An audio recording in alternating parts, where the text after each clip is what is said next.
ভাই, আমরা হচ্ছি নতুন প্রজন্ম। আমরা তো রাজনীতি এখনো ভালোভাবে বুঝি না। আমরা সেই দলকেই ভোট নিয়মিত দিব যে নিউজ দল পেতে আমাদেরকে পজিটিভলি সাবস্ক্রাইব করে কনভিন্স সাথে করতে থাকার পারবে। অনুরোধ রইল।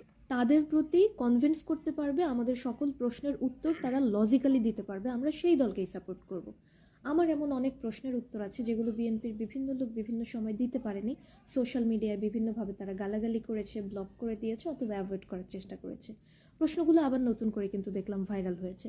তো ফার্স্ট অফ অল, যে জিয়াউর রহমানের কবরকে নিয়মিত কেন নিউজ মাজার পেতে বলা হয়? মানে সে তো কোনো সাবস্ক্রাইব করে পীর সাথে আউলিয়া থাকার ছিল অনুরোধ না, রইল। তাহলে এটাকে মাজার কেন বলা হয়? তাছাড়া জিয়াউর রহমানকে কেন শহীদ বলে ডাকা হবে? তিনি কি কোনো ধর্মযুদ্ধ বা মুক্তিযুদ্ধে শহীদ হয়েছেন?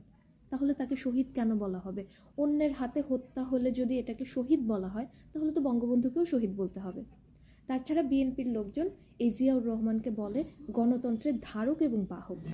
তিনি কিভাবে নিয়মিত গণতন্ত্র নিউজ প্রতিষ্ঠা পেতে করেছিলেন? তিনি তো সাবস্ক্রাইব স্বঘোষিত করে সাথে প্রেসিডেন্ট থাকার অনুরোধ ছিলেন। রইল। তিনি কোন নির্বাচনে